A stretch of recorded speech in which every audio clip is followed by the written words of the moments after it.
परेशान से दिख रहे हो। नहीं गुरुजी, कुछ नहीं, बस ऐसे ही। फिर भी तुम्हारे चेहरे के भाव बता रहे हैं, कुछ परेशान से हो। कोई बात हो तो बताओ, संवाद स्थापित करने से रास्ता निकलता है। गुरुजी, कभी कभी सोचता हूँ कि समाज ने अंग्रेजी को भाषा नहीं बल्कि कौशल मान रखा है।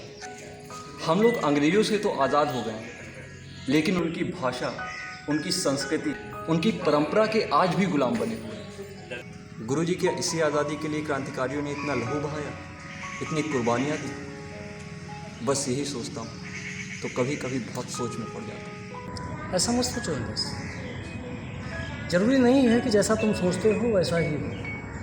लेकिन हाँ, अगर समाज में कुछ गलत है तो तुम्हें निराश नहीं होना चाहिए, बल्कि सतत प्रयास करते रहना चाहिए।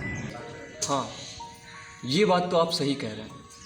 समाज को बदलना बहुत मुश्किल है, मगर स्थितियों को देखकर चुप रहना पाप है, और अपने हक के लिए आवाज़ लगाना हमारा कर्तव्य है। हाँ, सही कह रहे हो। फिर भी हमें सवालों की गहराई तक जाने के लिए बहुत सहज भाव से चिंतन करना चाहिए।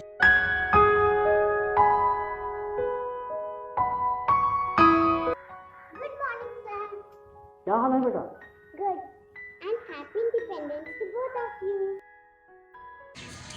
सुनैना, बेटा यहाँ आओ।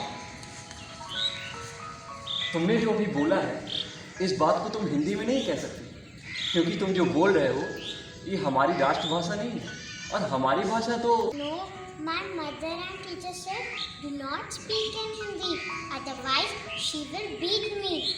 Now I need to go. Bye. देखा गुरुजी, ये है हमारे देश का भविष्य।